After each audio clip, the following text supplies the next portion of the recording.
श्यामा कुंज बिहारी श्री हरिदास। जय जय श्री हरिदास। किसी साधक ने प्रश्न किया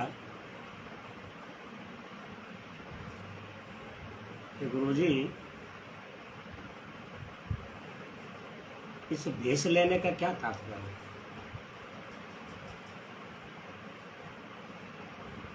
क्यों लेते हैं?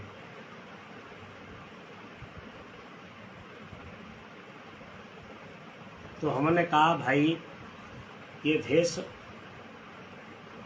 व्रत संतों का होता है।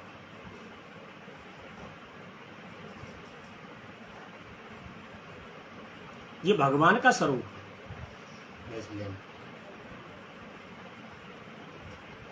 इस भेष को लेने से स्वाभाविक अपने मन में ये होता है कि मैं विरक्त हूं और मेरा कर्तव्य केवल मात्र भजन करना है। गृहस्थियों पर भेष नहीं होता है तो उनके मन में नहीं आती है कि मैं कभी भजन करूं। हो गया नेम, थोड़ा बहुत गुरुजी ने जो बताया सो हो गया, कि वो संसार का भेष पहने रहते हैं। जैसे पुलिस वाले अपनी वर्दी को पहन लेते हैं तो वो एकदम से वही अहंकार, वही गाली गलौज देना और वही उल्टे सीधे काम करना। जैसे कोई दरोगा हमारे पास आया, बोला, मैंने कहा भाई तू बहुत गाली गलौज देता है, बहुत मारपीट करता है व्यक्तियों की, ऐसा नहीं करना चाहिए तेरे को। हमारा चेला था एक, तो कहता है गुरुजी मैं बहुत कुछ रोकता हूँ, लेकिन जैसे इस वर्दी को पहन लेता हूँ वैसे ही एकदम से मुझ में वो गुण आ जाते हैं और मुझे ये ज्ञान ही नहीं रहता है कि मैं क्या कर रहा हूँ। और जब वो वर्दी को नहीं पहनता हूँ तो मुझे ऐसा नहीं लगता है। जैसे पुलिस की वर्दी पहनते ही उसको इतना अहम हो जाता है कि वही उस वर्दी का स्वरूप में उतर जाता है और गाली गलौज देने के लिए, किसी को प्रताड़ना करने के लिए उतारू हो जाता है। ऐसे ही ये भगवान का वाना है, भगवान का भेष है। इसको धारण करने से स्वभाव के ही भजन में मन लगता है, स्वभाव के ही वैराग्य की स्थिति होती है, स्वभाव के ही मन में लगता है कि मैं व्रत हूं। इसलिए व्रत का क्या कर्तव्य है, ये उसको याद रहता है कि भजन करना चाहिए, मैं व्रत हूं, मैं ग्रस्त नहीं हूं। और ये इतना पवित्र होता है, उस बात का भी डर रहता है कि ये मेरा भेष है, ये भगवान का भेष है, एकदम पवित्र है, सफेद कपड़े के समान है। जैसे सफेद कपड़े में कोई दाग लगते तुरंत दिखाई देता है, इसी प्रकार से संतों का पवित्र भेष है, इसमें कोई दाग नहीं लगना चाहिए। ये उसको ज्ञान रहता है। जैसे गृहस्थियों का भेष रंगीन भेष होता है, उसमें कितने दाग लग जाए उनको कोई परवाह नहीं रहती है। लेकिन व्रत भेष में लेने से ये मन में बार बार रहता है कि कोई ऐसा कारण न हो जाए जिससे कि भेष में कोई दाग लग जाए। और इससे कितना फायदा है भेष लेने से। एक बार एक कालू नाम का भंगी राज दरबार में चोरी करने चला गया। चोरी कर ली। चोरी करके जैसे निकल रहा था तो राजा को पता लग गया कि किसी चोर ने यहाँ पर चोरी की। तो राजा ने अपने कर्मचारियों को बुलाया और कहा कि इस चोर को पकड़ना है। कर्मचारियों फटाफट घोड़ाओं को निकालो और इसको पकड़ो। कर्मचारियों ने घोड़ों को निकाला। इतनी देर में जो चोर था, जिसका नाम था कालू, वो जंगल में काफी दूर निकल गया। लेकिन घोड़ाओं की चाल बहुत तेज होती है। घोड़ा पीछे से दौड़ रहे कर्मचारी लेकर के।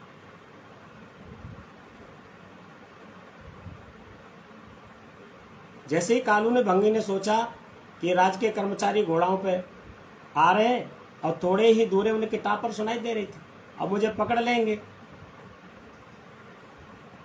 मैं क्या करूं। जैसे ही नजदीक में देखा कि अब तो पकड़ लेंगे, एक हिंस का पेड़ खड़ा था, उसकी ओटक लेकर के घूम गया और इधर बैठ करके आकर उसने सारे अपने कपड़े फाड़ कर फेंक दिए और उन कपड़ों से एक चीर फाड़ करके लंगोटी लगा करके और मिट्टी के भूत की तरह जैसे लगा तो उस तरह से मिट्टी ऊपर शरीर पर पूरे लपेट करके पद्म आसन लगा करके बैठ गया।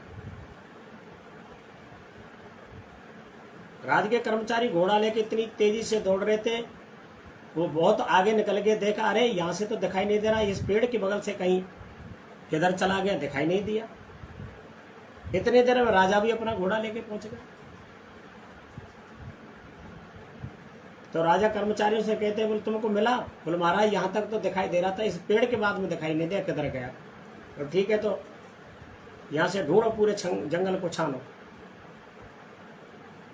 कर्मचारी राजा इधर देख रहे हैं, तो कर्मचारी ऊपर होके घूम के आए तो पेड़ के बगल में एक व्यक्ति महात्मा स्वरूप में बैठा हुआ है।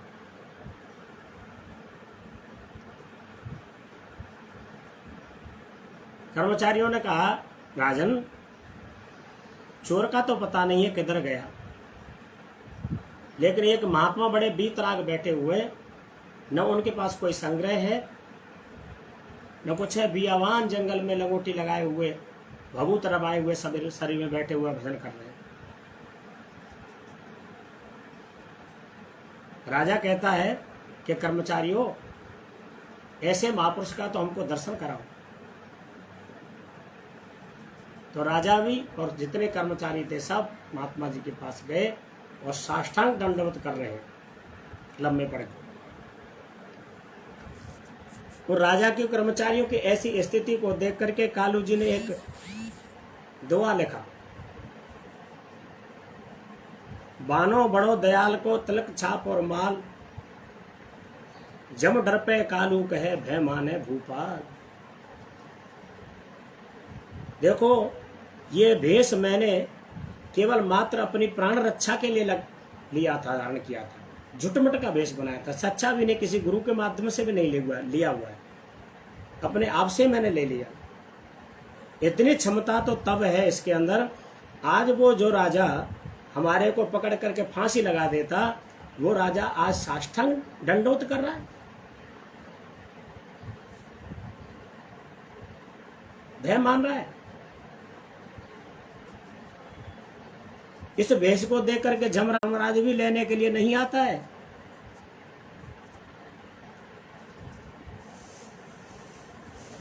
ये ऐसा बाना है प्रभु का। तो प्रत्येक प्राणी को अपने गले में कंठी और तिलक मस्तक पे धारण करना चाहिए।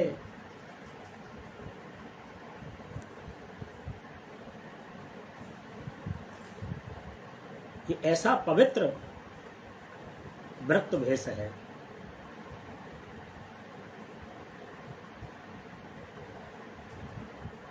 जय जय श्री कुंज बिहारी श्री हरिदास।